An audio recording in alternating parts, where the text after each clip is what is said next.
And welcome to the Wake Up, an hour of sovereign power from the spiritual center of the earth, with your host, Ben Hawks. Are you ready to wake up? Are you ready? Then let's begin.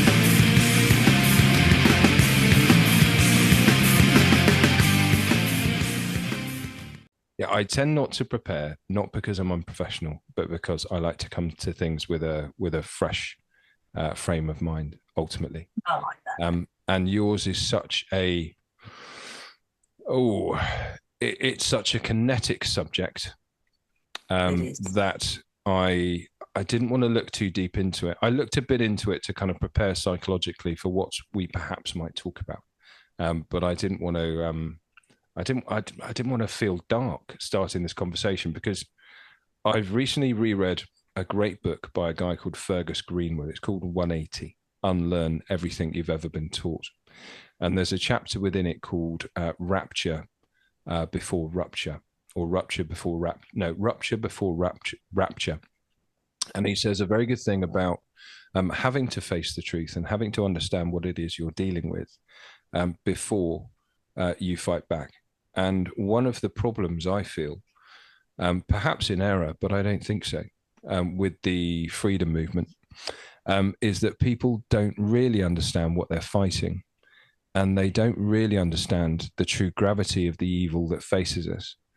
And it doesn't help because we assume that we're fighting people who are like us, who think like us, but they're not.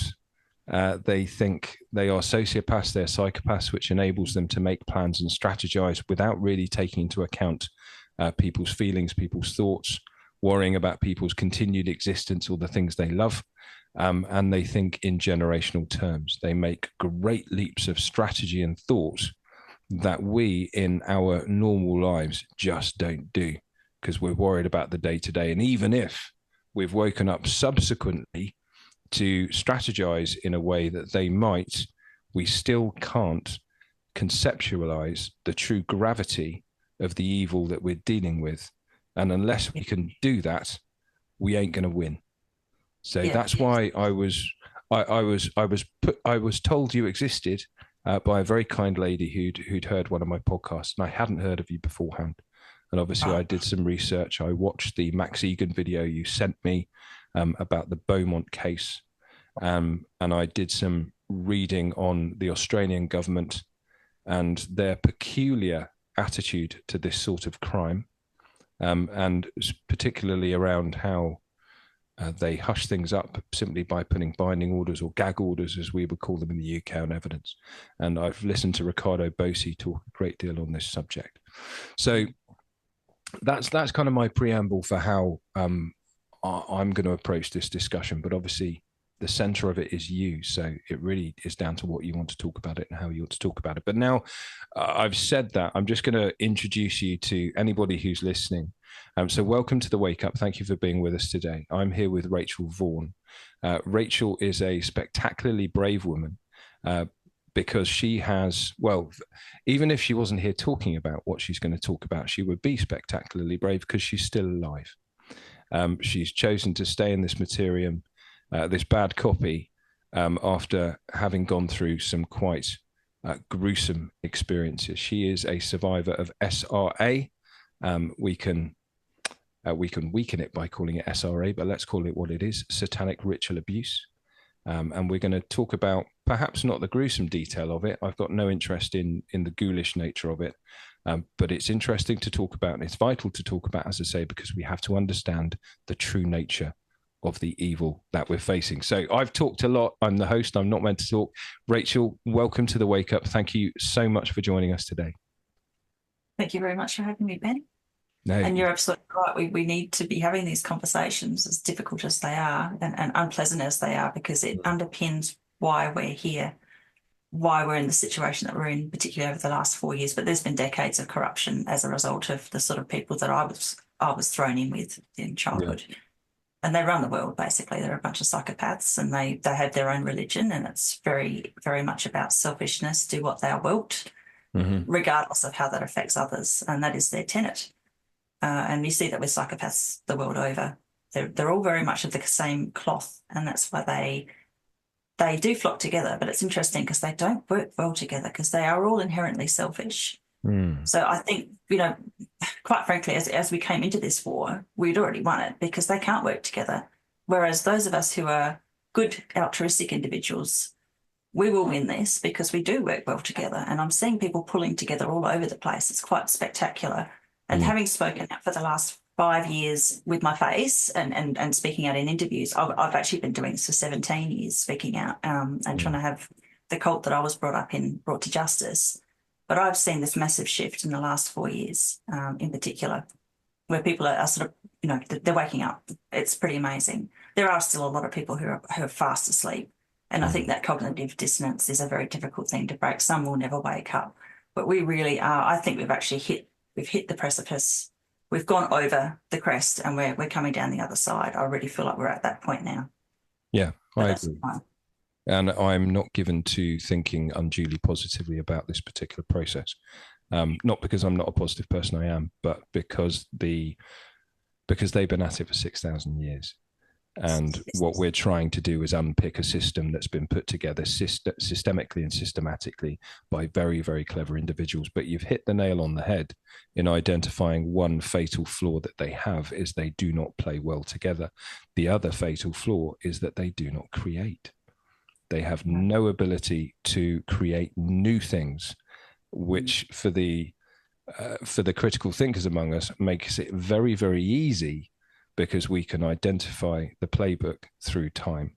The 7th of October, look to 9/11, look to the USS Liberty, look to Lusitania. You can just see the same thing that they've done again and again because they don't make new, which is, I think, why they're so fascinated with us, is because we can create genuinely new things. And if you look back to, I don't know how you feel about this particular subject, but you look back to the Gnostic creation story, and you can see the demiurge getting so incredibly frustrated because he can't create like this thing that he's meant to have created. He can't create like Adam and Eve, who are in this wonderful universe that he alone created. Of course he didn't. And you can see that kind of thinking in them. They're powerful, but they're only powerful because we're so cowed by the evil that they are. Absolutely. Yeah, it's an interesting thing, isn't it, how they can't create. And you see that so beautifully replicated in the Hollywood industry because they do the same story over and over and over again. They can't find anything new. And part of it's because they want to do their predictive programming. But another part is they just don't have that spark. No, really don't absolutely. have How many Fast and Furious movies does the world need? Less than 7. That would probably be my guess. I'm guessing at 7, by the way, listeners. Don't damn me if that's not the correct number. But Rachel, how long have you been on this earth then? So I'm 50. I was 50, born in okay. 73. Right. So how did this all start? Where do you usually start your story? Well, I guess the best place to start it is to reference the fact that my great-grandfather was the head of the Freemasons in my state. His name was Joseph Wright. So he was the Grand President of the Grand Lodge. And that was on my father's side of the family. Yeah. It goes further back than that. So we're actually part of one of the 13 Satanic bloodlines, the Kennedy bloodline. So my father's surname was McIntyre. And that means son of a Mason. His grandfather, Wright, Joseph Wright also means a Mason. So, and it's interesting, my father's parents were cousins. So my grandmother was descended from a McIntyre. It's hard, it gets confusing, but they were first cousins. So, that incestuous line just continued on. I know that the Kennedy line or the Kennedy name is very significant. My grandmother traced back the family line just to one Kennedy, Catherine Kennedy, and she stopped. So it's very interesting that I think is quite significant. We have a lot of the satanic bloodline factors, as in the central heterochromia is a certain eye colour that is in the family, Rh negative blood. And we also have a lot of psychic ability in my family. So because of that, and there's psychic ability on my mother's side of the family in the central heterochromia, which is the different coloured eye which the Nazis were fascinated with and were experimenting on. Gypsies in the Second World War because of the central heterochromia. So I'll just explain that is a ring of colour around the pupil in comparison to the rest of the iris. So it's not just plain old hazel. It actually, the Hindus believe that it allows you to have access to certain realms. So obviously, if we're talking about satanic ritual abuse, we have to take into consideration that there are other aspects to the world that perhaps mainstream science don't want to consider, and a lot of people don't want to face, but that's what we're talking about today. So there was psychic family on both sides of my family. And so my father was giving up his children for MK Ultra mind control programming. Yeah. So it wasn't just that we were brought up in the cult and we had to go to satanic rituals. We were also being experimented on, and that also included medical experimentation. So are we using MK Ultra as a placeholder for that type of enterprise, that type of experience, or are we saying specifically MK Ultra driven by CIA, but happening within Australia? Well, my father was actually an ASIO operative, which is the equivalent of CIA in Australia, or equivalent of MI5 or MI6. So he was an operative. And I call him Australia's Epstein because he had carte blanche. He could do whatever he wanted and he was not going to be investigated. He had a long line of people that he was blackmailing, and he used me as the honeypot to blackmail many of them. So you're saying your father could be analogous to Epstein? Yes, wow. Okay. Yes. I consider him of the same calibre.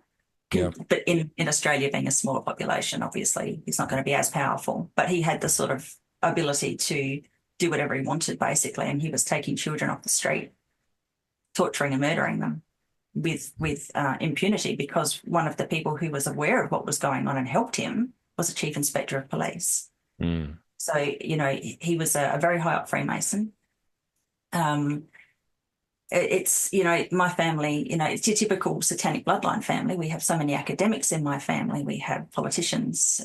We have high media entities. So it's, people just find that sort of thing very difficult to understand, but it's just how it works. Why is it typical to have academics within such a family?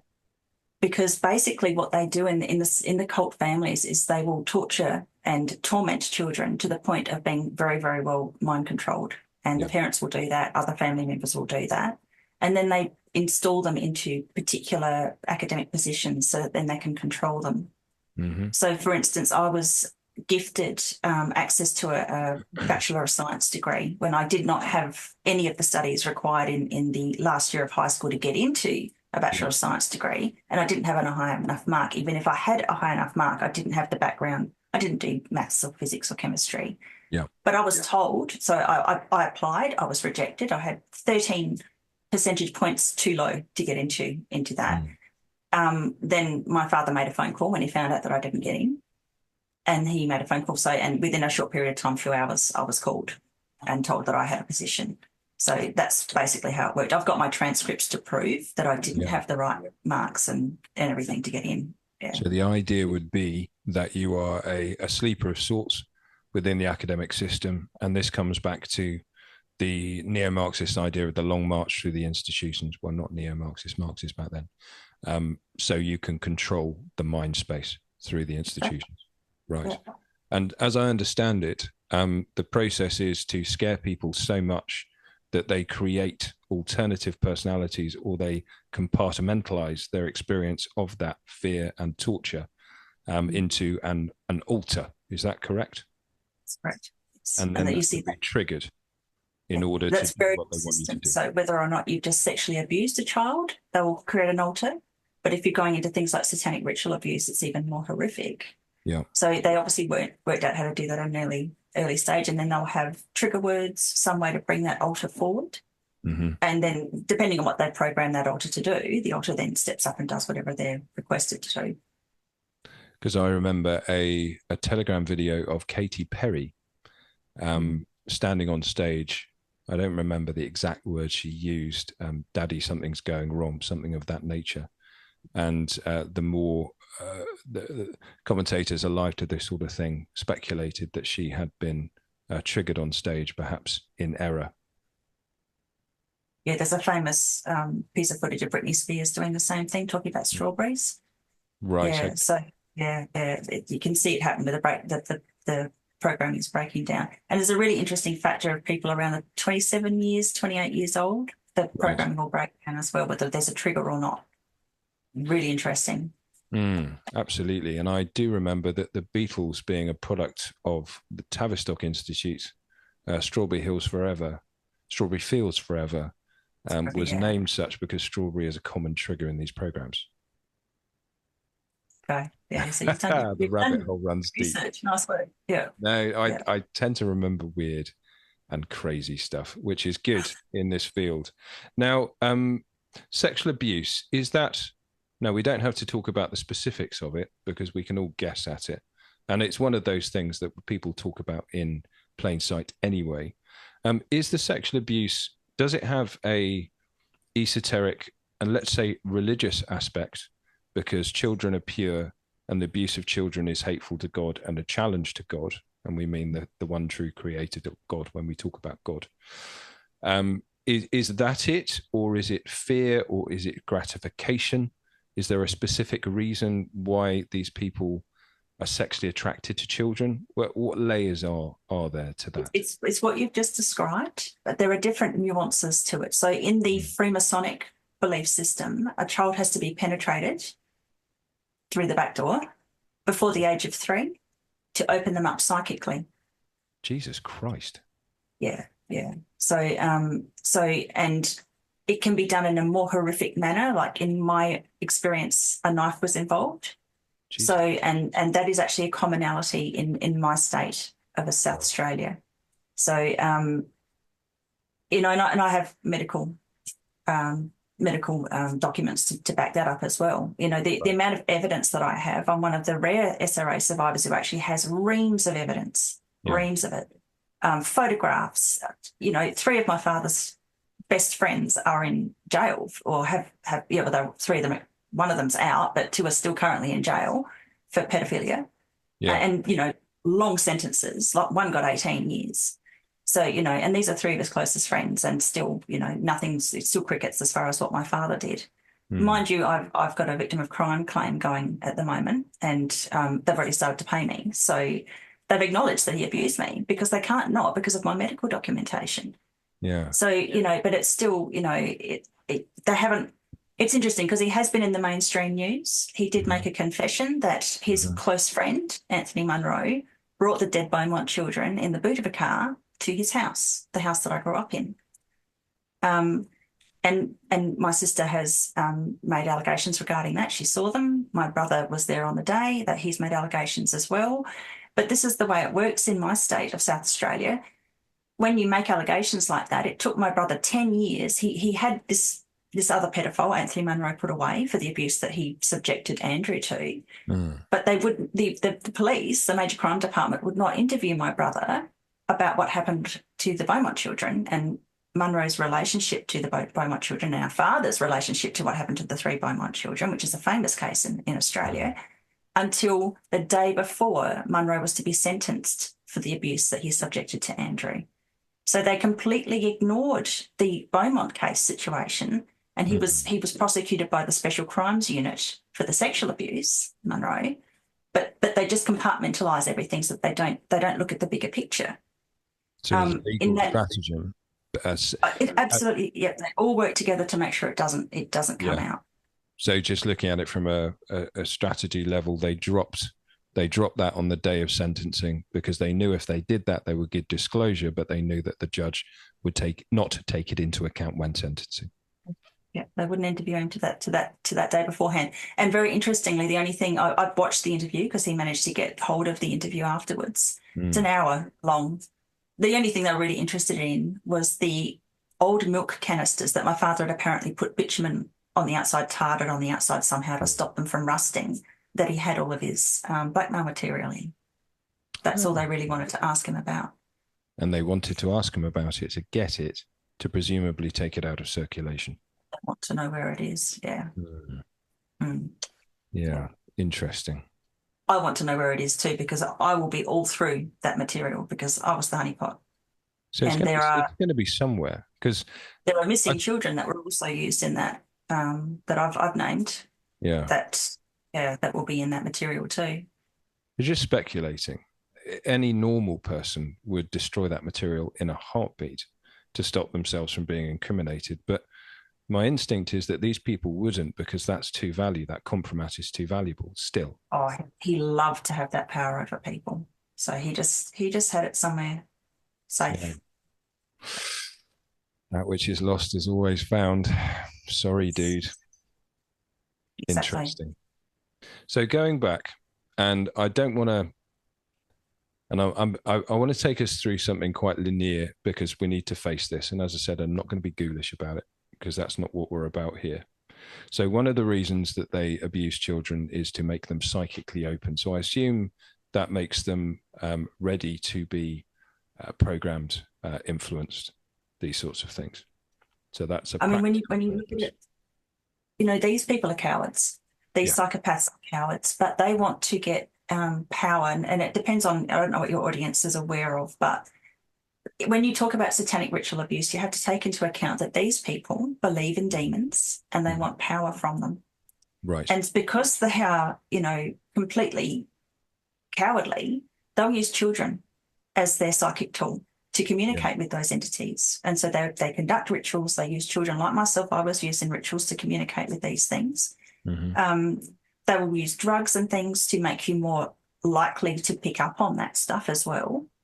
Children are naturally psychic anyway, but when you abuse them in the way I described earlier, it's something to do with initiating the Kundalini or something along those lines. I mean, it's not even necessary. Children are already psychically open. It's just a natural thing. You know, they see things under the bed. They see things in the closet because they're tuned in a different way.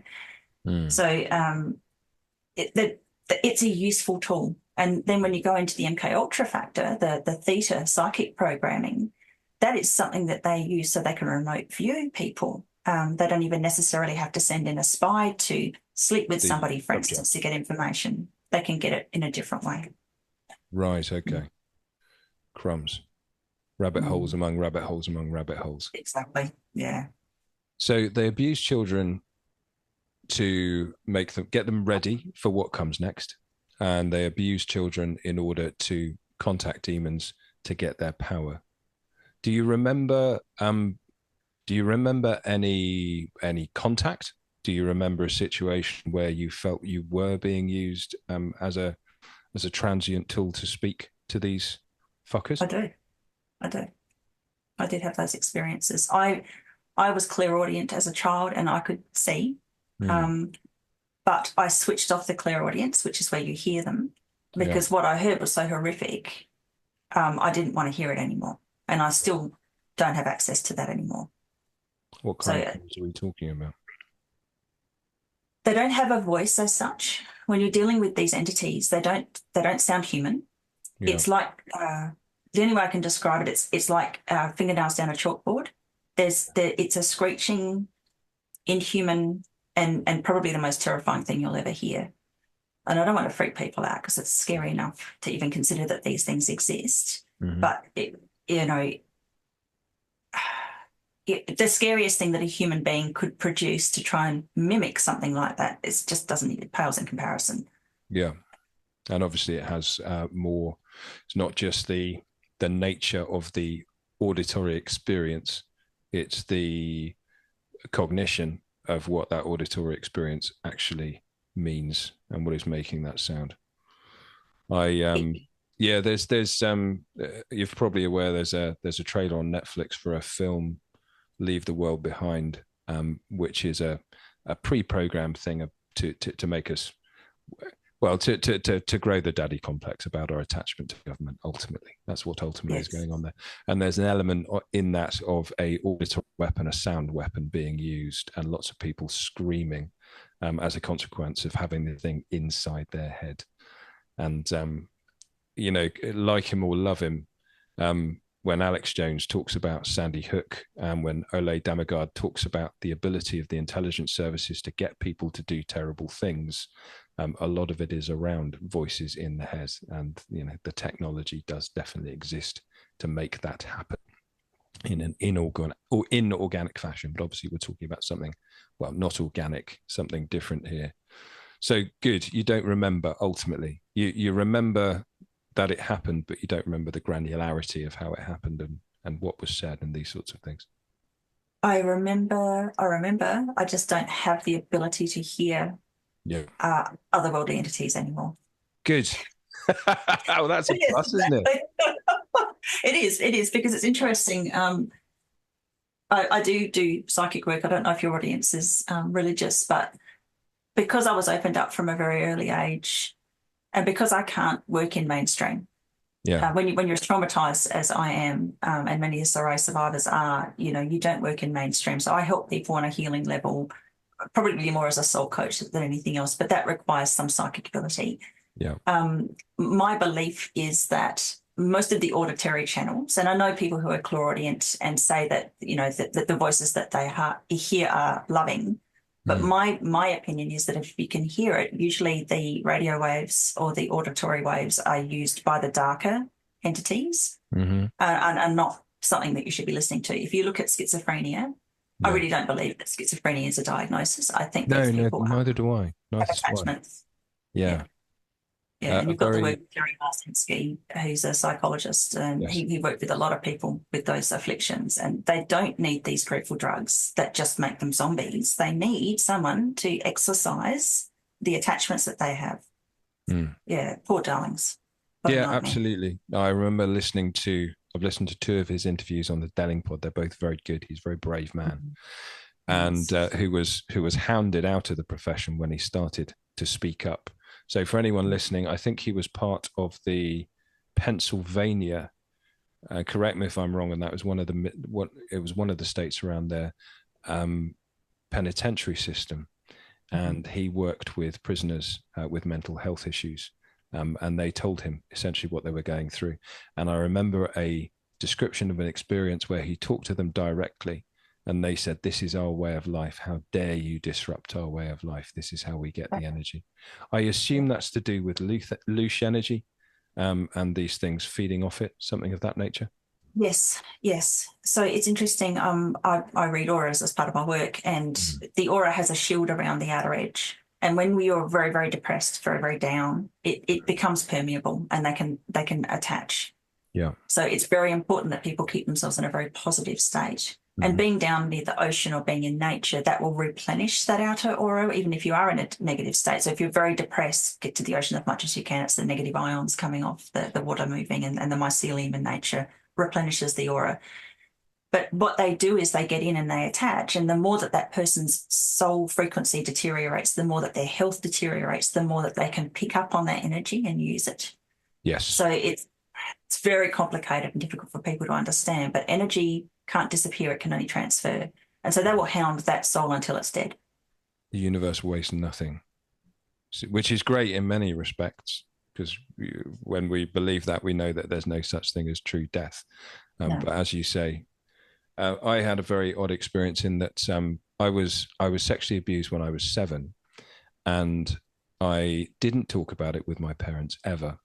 And then one Saturday night, I was 19, and I'd been to a nightclub, and I think these entities hang around nightclubs and pub car parks because that's where they can find hopeless people.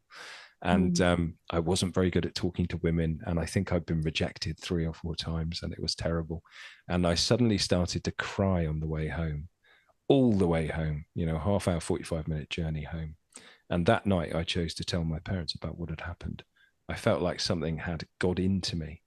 And really made me exponentially worse than I was before. It was very odd. And someone mentioned to me that these things hang around in car parks of pubs on Friday nights, because that's where you find hopeless, lonely, and damaged people. They feed on despair, and they also find it's easier for them to get in when people drink. Alcohol's called spirit for a reason, so it breaks down that outer shield. Drugs do as well. So you become more accessible. Yeah. I stopped drinking in September. Well done. Yeah, thank you. I'm currently deciding whether to have a beer for Christmas. Part of me just can't be bothered. It's bizarre. Yeah. But I find drinking and junk food and these sorts of things very odd, because people reward themselves with these things. You think, well, and that's programming. Indeed. It's programmed. You deserve this. You deserve the Saturday night takeaway. You deserve the glass of wine after the day you've had. Yes, indeed. Well, that's a whole different podcast. So we've gone into why they do these things. And I'm sure there's some kind of sexual gratification in there. That frankly does not interest me. This is about why they're doing these things specifically to help them in their enterprise. So I assume, I mean, where does this sort of thing happen? Where are we locating it? Is it so obvious as Masonic halls up and down the country, churches being used on Saturday nights? Where are we talking about? So when they have their gatherings, they will use those places, the Masonic halls in particular. But they also have their underground spaces that they like to do their rituals in. So you will find them, if they do rituals out in nature, it's because they can, if someone's screaming, no one can hear. So They'll find somewhere very secluded, and it's usually at night. So they'll do it in areas like that, but they'll also do them underground for the same reason, because you can't hear.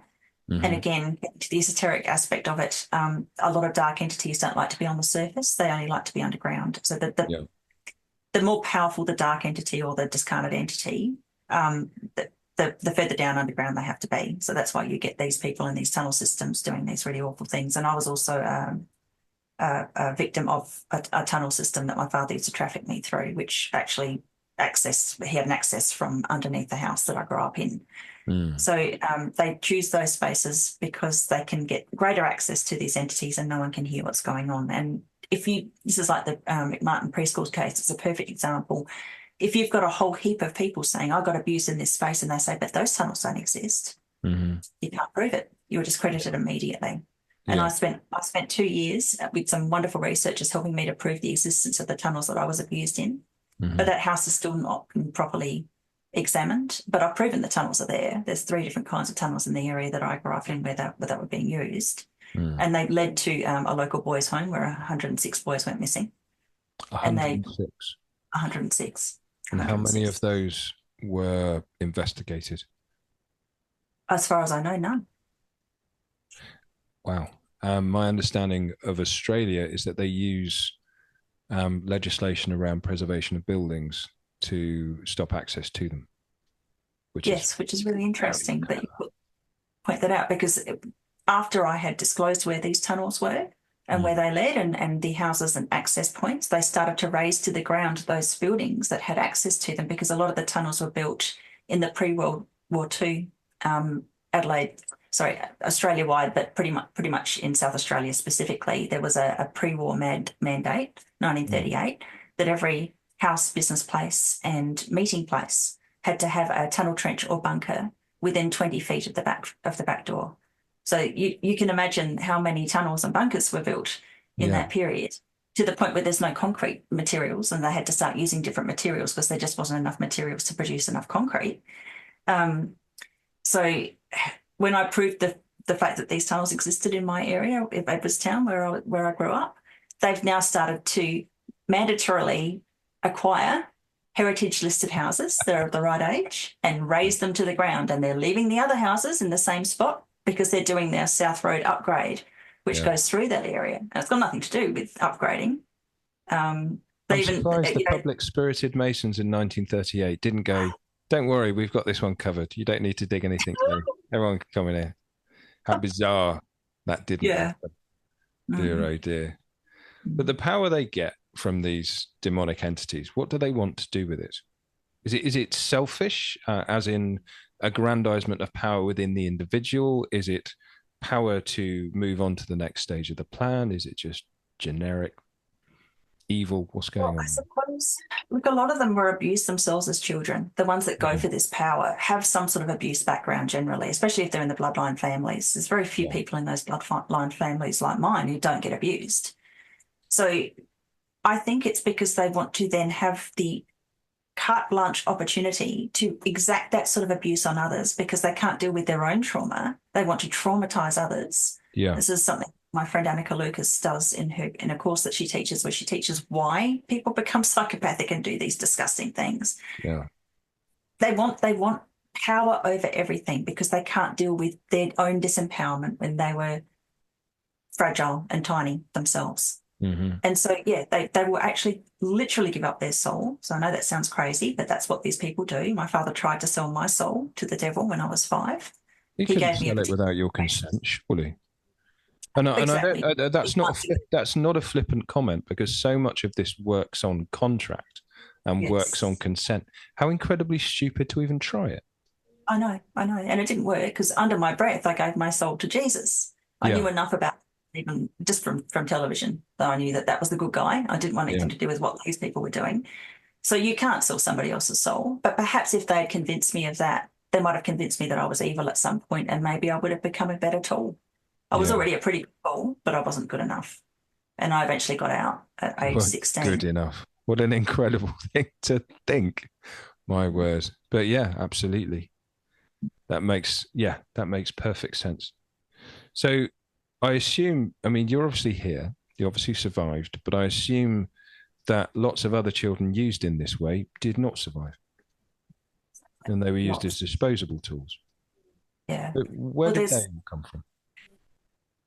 well, 4,000 of them were sent over from the UK Yeah. to my country.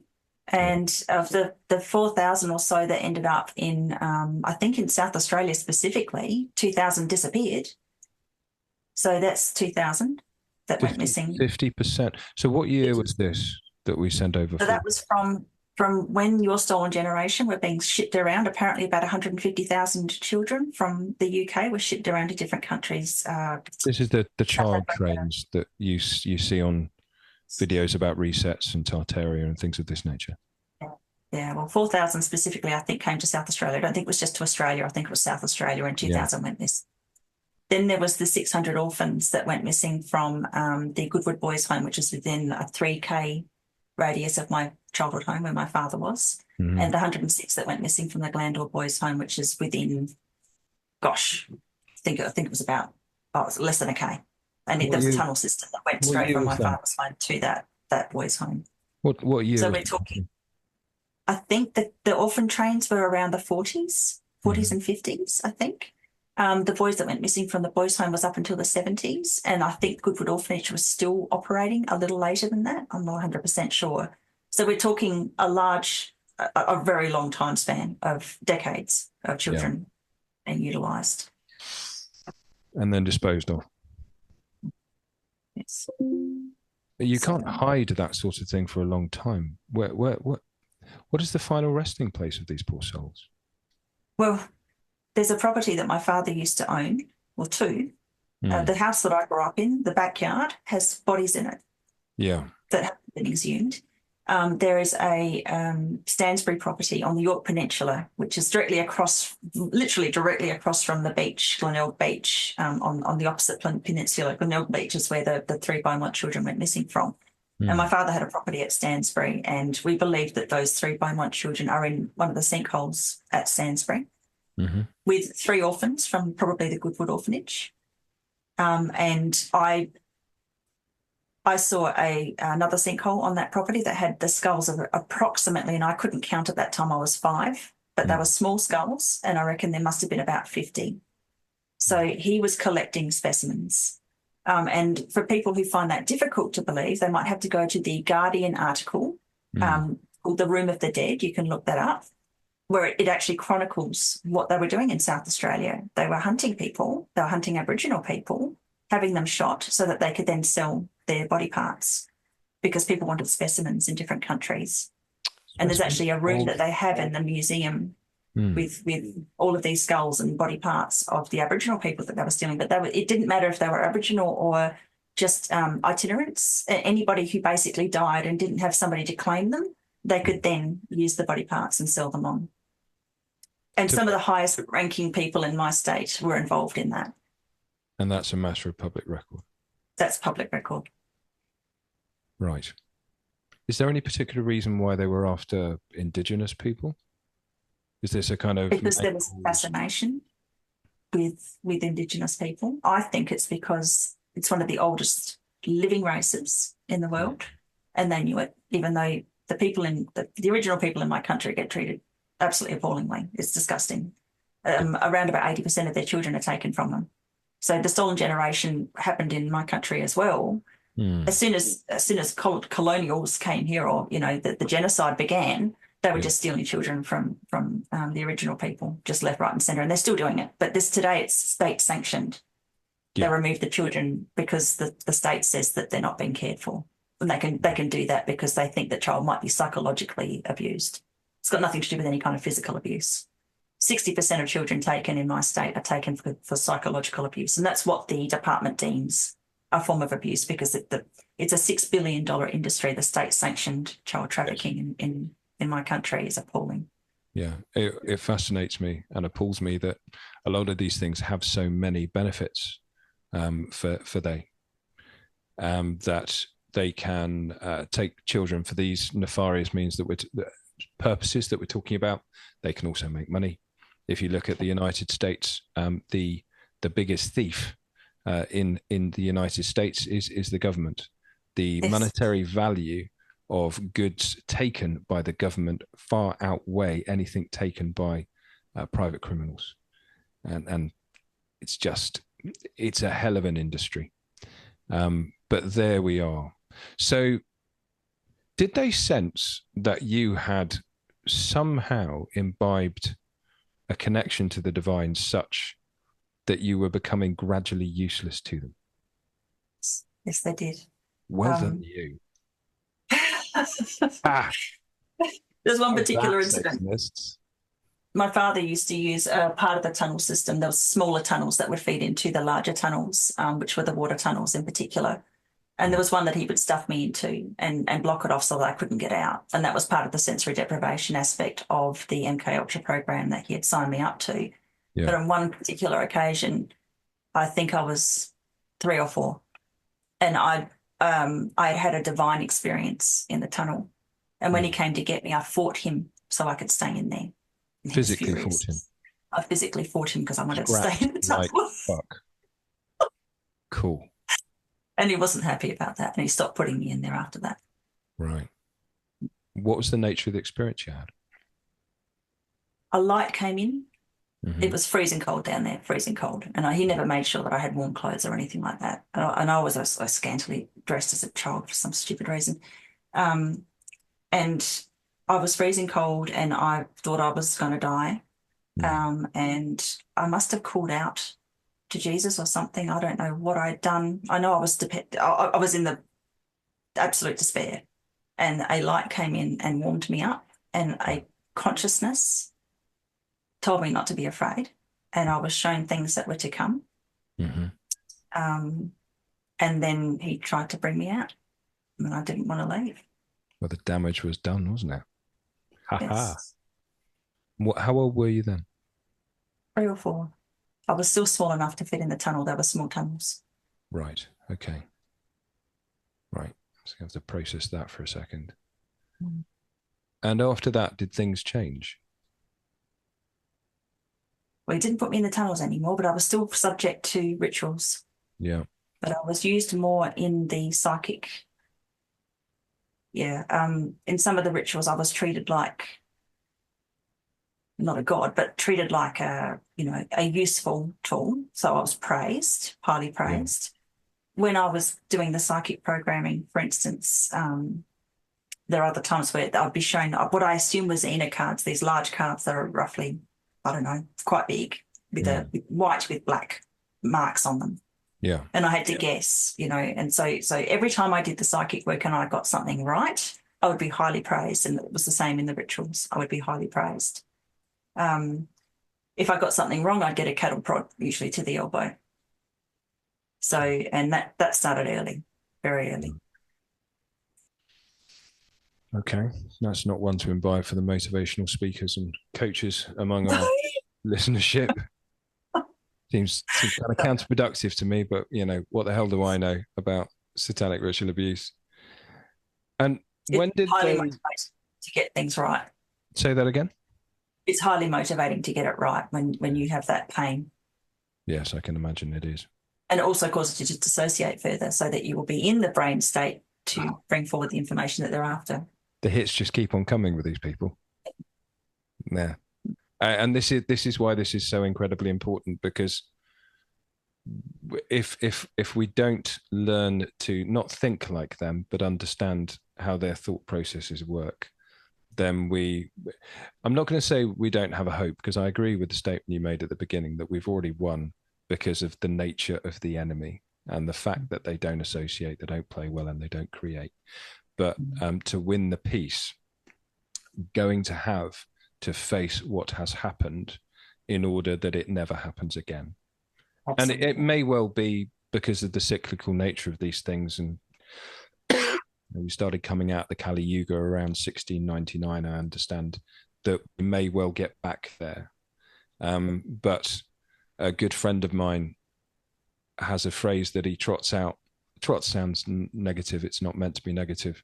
That when we got here, we realized the nature of the threat, and we started putting in place contingencies at that point, because we were so in tune with the divine and the galactic center that when we got here, we would know what to do and there would be a plan. So I assume we're just going to do that again. Yeah. But to do that, going back to the point, we need to understand the nature of what's facing us. And unless we do that, yes, we're not going to win the peace. So I think we've stayed enough there on the timeline. Let's go forward to the piece around your father becoming the Australian Epstein. Where does that start? When does that start on the timeline? So I believe he was using, because I'm actually one of 7 siblings. All girls? No. 3 boys and 4 girls. One of my siblings only appeared in 2012. My father had a clandestine relationship with a woman a couple of streets from where I was living in the 80s. So I had a little brother that I never knew about.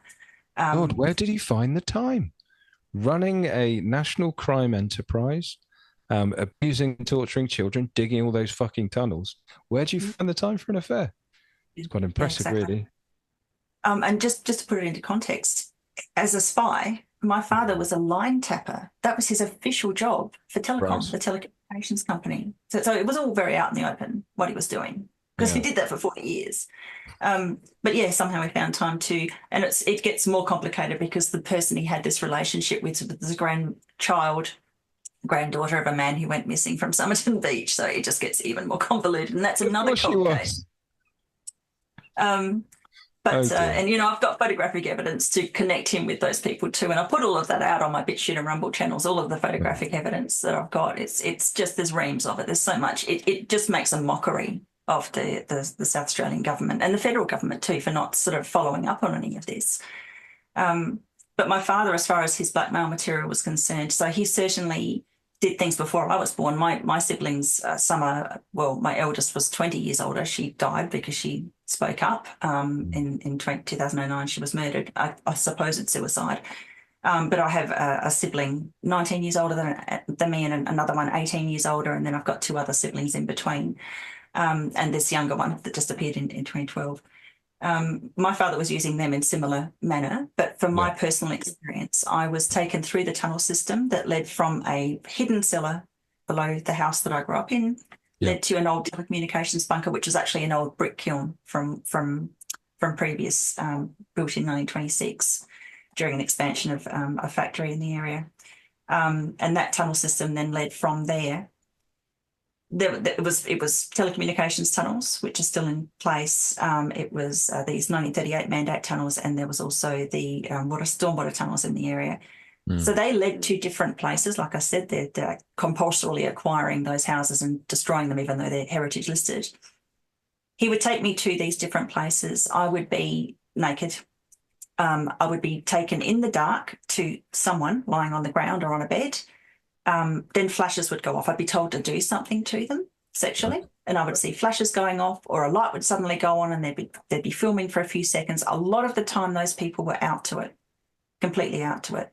They would just wake up at the appropriate moment for a flash bulb to go off, or for someone would jab them. So I'd hear them go, and they'd wake up. So he was literally using me as a tool to blackmail these people. There was also the times that I was trafficked to a particular nightclub, which ended up being a pawn shop, and that's another whole story. And that was as you know, I was dancing on tables there from the age of a toddler. So that was the pedophilia side of things, but it was actually I was sexually abused. Yeah. But in this, and you know, I'd have to be held up because I could barely stand. That's how small I was, and Yeah. then I would be sexually abused there. But with the tunnel work, it was mostly blackmailing people. So I mean, I've apologised in interviews to those people if any of them know who I am and are aware of, you know, that I was not. I wasn't a willing party to blackmail them. That's oh for God, sure. how could you be? How could you be? There's no need to apologise for that. There's still guilt, though. It's a strange thing. Well, it's because you're a nice person. No. So these were ostensibly good people who the machine sought. The machine wished to blackmail. Yeah. Right. Okay. So ones who, because there's you will have heard of the Rains list here in the UK. Which for anybody who doesn't know it, please seek it out. There is a PDF online. There's a PDF online because it can't be refuted. Alex Thompson from UK Column has read it out online on air, and he suffered no blowback simply because you don't take someone to court for defamation if it's true. Yeah. So yes, and there are people on there who are so bizarrely good or masculine or stand-up members of the community that you look at it and you think, well, how does that happen? And that can happen for a multiple of reasons. It can happen because they were unwilling in some way. It can happen because they were controlled in some way, or it can happen because we simply don't know who they are behind closed doors. But Australia, then, are we to assume, and we can bombast this out to any Western country or any country that has a deep state, I think they all have them apart from North Korea and Iran, that this is simply how the world is run? Absolutely. It's certainly run that way in Australia. And you just don't see any people in the really high positions in political arena or media that are not part of the Masonic line or part of, you know, that they're not part of the fraternity. They just don't get into those positions. I've heard that anybody above sergeant or senior sergeant in the police has to be a Mason. Same for the military. If you want to go into the higher echelons of the military in Australia, you also have to be a Mason. I mean, there's a Masonic hall in every single country town in Australia, whether there's houses in that town or not. There's a hall. Really? It's uncanny, yeah. I'm not joking. Wow. You can go through a town. You don't even know it's a town until you see the hall because there's no other buildings. It's their way of staking out their territory. Yeah, absolutely. What about Ricardo Bossi? I try to keep away from politics because it's a very loaded thing. But you know, I don't have any personal bias against him in particular. The reason I mentioned the name is he is so obviously trying to do good, and he will quite happily call out. But he was a colonel, I think a Fulberg colonel rather than lieutenant colonel, in the Australian SAS, and he will quite happily call out his previous leaders and his colleagues in the police and the army as Masonic filth, I think is the phrase he uses. And I wonder how he gets away with it. I wonder why he's not dead, frankly. And it would be fucking hard to kill a man like Bossi, close up or far away. But I do wonder, and again, I wonder about you, my love. How is it that you are still here? Divine protection. Yeah. That's the only way I can describe it. And I'm just, you know, I don't do stupid things. I say a lot of stuff, but I don't put myself in harm's way. I'm very careful where I go and who I meet. Yeah. I think a lot of people can be just too blindly trusting.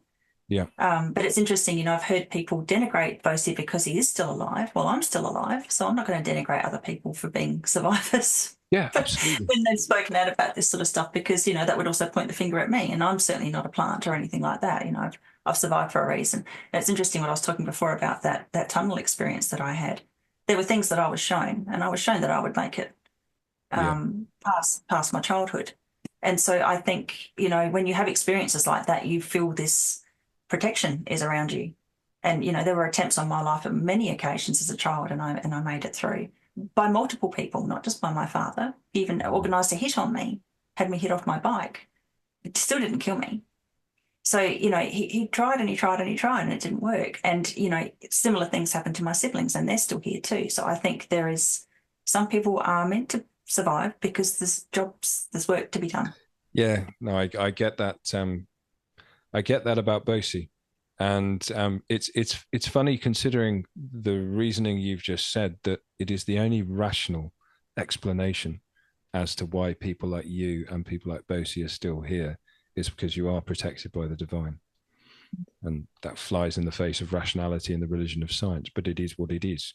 Once you've eliminated the impossible, or the improbable, you get to where you've got to. And I remember you checked me out before you agreed to come on. Did you do that? Obviously, you can do that through any means, through the internet. It's very easy to find out who people are and, you know, what they've said.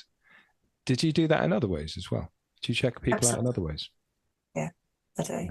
Yeah, again, because you can't be stupid. Yeah. And you don't know, like, and for instance, you know, I can do that energetically, and I can feel whether or not someone's safe to talk to.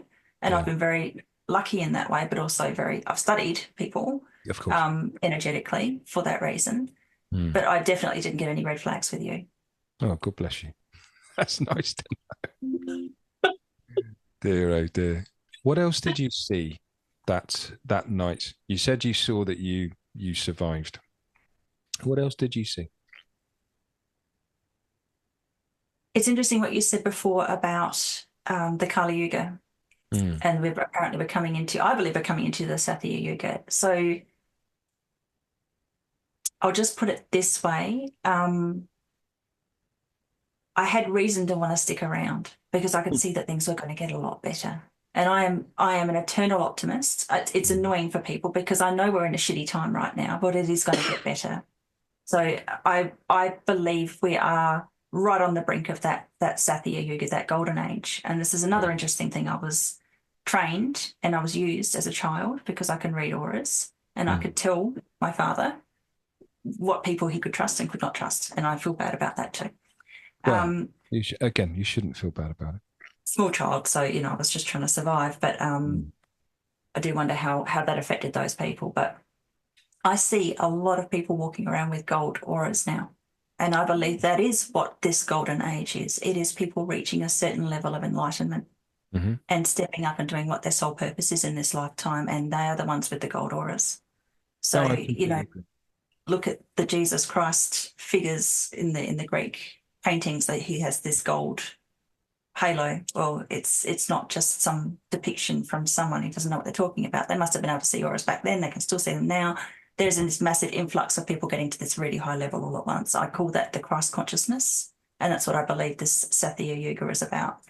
Humanity raising. I took myself off the Glastonbury tour a couple of weeks ago. Didn't feel like working, so I went on a bit of an adventure. And I stood up there, and I was hit by a vision of me standing there, and I imagined all my friends in the United Kingdom who are in this space and doing these sorts of things, and I saw just saw a line of gold energy, or gold in the sense that the color gold is a yellow, and I fired it to everybody I knew who was thinking the way I am and we are, and it just turned into a big connection, an underground map of golden energy across the country. And I just thought, well, actually, that's probably what's happening. And as we build this golden internet, we are simply making it impossible for evil to exist. I mean, is your father still alive, by the way? No, he died in 2017. Right. And that was the push that I needed to actually start doing interviews. Right. I've been speaking things on social media, but never put my face out there, and that's when I did it. Yeah, well, I can understand that. Absolutely. Did you get, given that you are clairvoyant, did you ever pick up that these people were panicking? My father would bawl his eyes out because he had no control. This is the weird thing, because he had alters. Yeah. So, Yes, of course he did. he would be fine 1 minute, next minute, Evil Max that's what my siblings and I call it. He would get this look on his face, and you knew Evil Max had taken over, and you would run if you could and hide. Yeah. And then, the other part of him would start rampaging. But when he was having his moments of I guess, lucidness is probably better. The soul that he was, perhaps, if he had anything left in him, he would feel terribly sorry for himself, incredibly sorry for himself. And then you'd have to console him. And he might have just done something horrific to you. And you have to console. So, they do live in fear.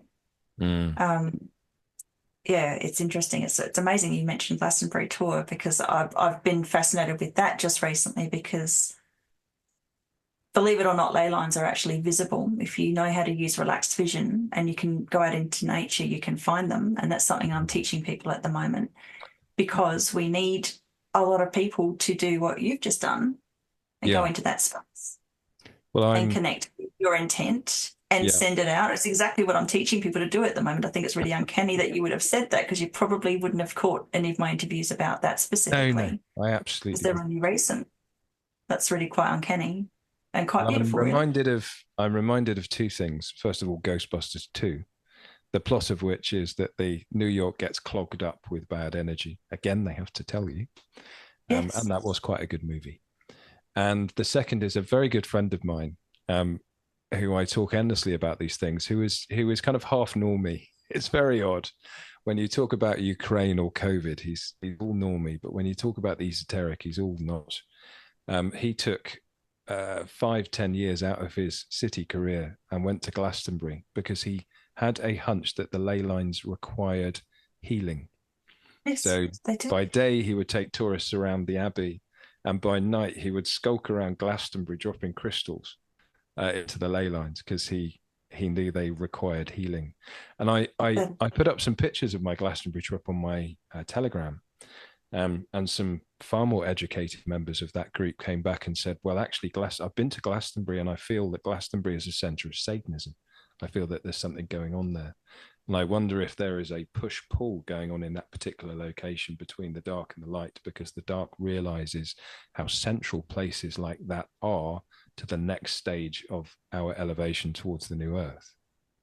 Well, if you look at that area, there's Oliver's Castle, I think, is not far from that spot. I don't know it, but I need to go there now. There's also Avesbury Stone Circle, and you've got Stonehenge, obviously. So they're all sort of reasonably close to one another, I believe. I don't know. I haven't been to the UK. If Oliver's Castle is as close by as the other two you've mentioned, yes, they certainly are. Yeah, it's a highly significant spot. And if you look at the crop circles that happen in those areas, I believe the ancient people were marking the crop circles with those stones. Now, it's been very widely spoken about the ley lines. The crop circles are actually a result of the ley lines. And if you look at some of the ball lightning footage that people have taken, particularly Oliver's Castle, you can actually see this footage of someone's taken of actually two balls, following what I now understand to be ley lines, moving around, following the ley line, because when ley lines cross, they create geometric shapes. This is what a gentleman called Rory Duff has discovered through dowsing. Okay. So where they cross, they'll create these geometric shapes. And when the ball lightning follows the shapes, it's like a tunnel of energy. They follow the path of least resistance. You can actually see in this footage as they create the crop circle, and it's microwave energy that's actually creating the crop circle. So the larger and the more amazing of the crop circles, I think, were then people thought, well, there's something significant here because it keeps happening in the same place. And I think that's where they put their Stonehenges, and they put the Avery stone circles to mark out what was obviously something highly significant. And they still get crop circles in those areas. There's a gentleman called Alfred Watkins who published a book in 1925 who had a vision very similar to what you've described. And that made him then do this long research to find that all of these tumps and mounds and castles and churches all lined up along the ley lines. That's absolutely fascinating stuff. I could go on for hours, and I won't. But we won't talk about it to this degree today. But with your permission, you can come back on and we can talk about absolutely the lighter subjects. I've just written down Alfred Watkins. It's a brilliant book, and I'll put that in the show notes. But yeah, I don't I wasn't meant to live here. I grew up in London, and my parents came here for a reason which later turned out to be pointless in that regard. My father's best friend moved to the West, and they said, well, we want to get out of London. Let's go there because my best friend is there. My best friend, his best friend, subsequently died of an aneurysm. So the reason they were here was no longer the reason, and I ended up through a hop, skip, and a jump of causal dynamics. I ended up here when really I'm not meant to be here at all. So yes, one does wonder why things happen. Yeah, they do. Absolutely. Yeah.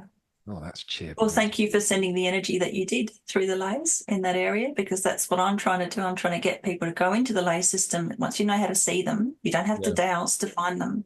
Yeah. And you can go in and with a positive intent and beautiful resonance of music, which is something that you know about, or singing, as long as it's harmonious, set the intention for love and life and prosperity, because what the Satanists do in those spaces is try to program the earth for death, torture, death, misery, murder.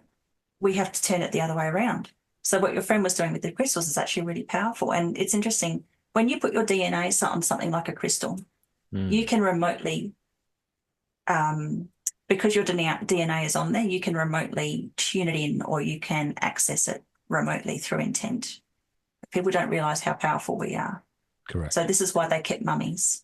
Mummies are kept so that souls of the body, the DNA, can access this dimension over and over and over again. It's got nothing to do with wanting to preserve the body so we can look at it in 1,000 years' time. Think about the time and effort they put into it. It's a portal. Yeah, there's no utility in it from a material, organic, or aesthetic perspective. It doesn't purely so they can come in and out of this dimension at will.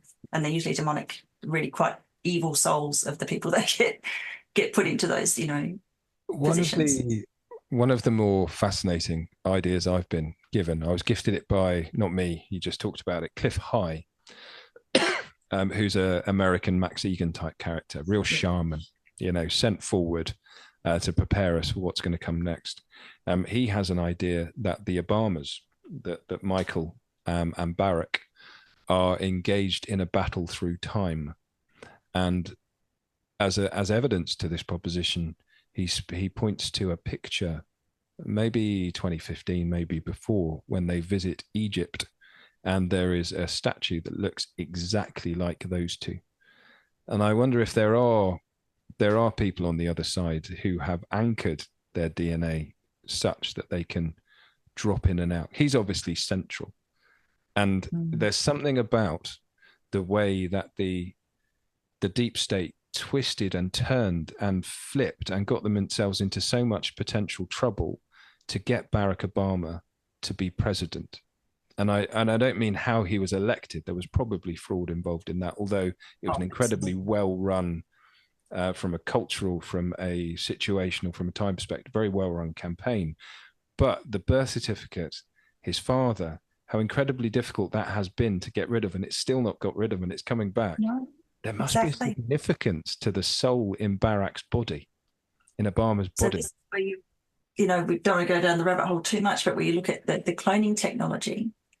So perhaps he left a mummy behind. They tried to bring it back. But I know in the rituals that I was forced to be part of, that there was attempts to bring in souls into the bodies. So specific ones, particularly the Egyptian deities. So my father's particular deity was Anubis.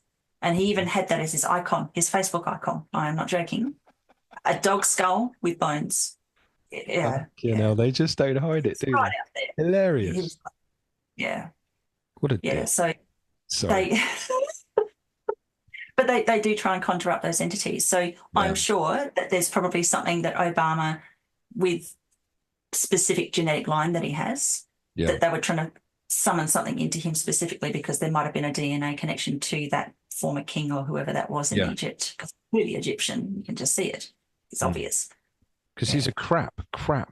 I mean, he's gifted in terms of his communication skill. He's a wonderful looking fellow. He's a horrible character. But as I say, from a practical level, that man was incredibly difficult to get into the White House. So there must be a reason. By the way, can I just feedback something to you? You keep apologizing. Oh, Don't. no. Just don't. If there was ever any need to set the record straight or to set right any bad you may have been involved in, you've paid back the overdraft. And there was never any need to in the first place anyway, because you were a kid. So please, if you get anything out of this, God knows I've got an incredible amount. Please stop apologizing. There's no need. That's something. Yeah. No, you're very welcome. How did you are a very self-possessed, very together, very articulate woman who has dealt with quite unbelievable trauma, and you are still full of light and full of love and full of hope. How on earth have you achieved that? Well, I won't let them have that over on me. I wasn't going to let them ruin me. So, it would be easy just to be, and I've said this many times before publicly, to rock in the corner and suck my thumb, but it's not going to get me anywhere. Yeah. And so I refuse to be a victim. So when I call myself a survivor, it's for a reason. And I'm actually, there's a lovely term that some other people use as an overcomer. I think that's actually probably more apt term. I am not a victim. I have overcome, and I'm living my best life. Yeah, damn so right. I mentioned recently I'm thriving, and some pretty negative things happened after that. But that was the first time I ever had the power in me to say it without worrying that there was going to be repercussions. Yeah. And those repercussions I've overcome as well. Yeah. So I can quite happily say that again, and I'll continue to do this. My actual timeline, I really felt like if I could make it to 50, and I've done it now, I would be happy. So, and it's interesting. I should have died and could have died many times in childhood, and in particularly as a 10-year-old. My 10th birthday, was either me or this other child, and I won't go into that. But okay. I've been living on borrowed time for a very long time as well, I believe. So I have made sure that the time that I've had here, that it's like a gift, and I treat it like a gift. Well, so I'm not going to walk present because it's a gift. Yeah, it is a gift. Yeah. I sense that we should draw our. Well, I need to walk the dog, and my wife worries about leaving her alone in the house, so I've got to go and do that shortly. But the one of the ideas behind this discussion was to know the enemy so we can fight them. So as a parting shot, let's see if you can arm us and the listeners with what we need to know to fight these people. I'm a Star Wars fan. They left the exhaust portal in the Death Star, probably because they had to get rid of noxious gases. From an architectural and engineering point of view, that made absolute sense. But where are the chinks in the armor? Where are the weaknesses that we can go at every day? So they do not have divine protection. They have allegiances to entities that want to see them destroyed. So they actually call up and align themselves with beings that don't want them to exist, because those beings don't want any of us to exist. So that's their number one chink of their armor. Their alliance is really incredibly stupid. Oh, stupid wankers. Yeah. And then if you look at the fact that they're all traumatized children acting out, that's what a psychopath is. So treat them as such. Yeah. Mewling kids, mewling infants. Bless them. I've got one. They're fucking hard to deal with. Yeah, there are certain ways. And I don't know if you've read it. I forget the author, but there's a wonderful book called A Conspiracy So Monstrous, which starts in one of the first chapters talking about the question of questions, the topic of topics, which is why there is demonic entities, evil entities that have such interest in human affairs. And to back up what you said just then, it talks of the archons, and they're just names. They're demons. They're demonic entities. Said the archon is morose. The archon is scared. The archon is constantly afraid of discovery. And coming back to what you said about your father when he wasn't Bad Max, Dirty Max, I can't quite remember, that he was morose, he was scared, he was insecure. And I can imagine all of these people in the music video that you saw, the picture, you know, the Carl Schwab standing fucking terrified and looking out and thinking, how have we lost control, given all the power, given the power to create money, given the power to exert such horror on the purest of things, and we still fucked it up. We still can't control these troublesome humans. Yeah, it's brilliant. It's absolutely brilliant. Well, Rachel, thank you for surviving. Thank you for being such a troublesome human.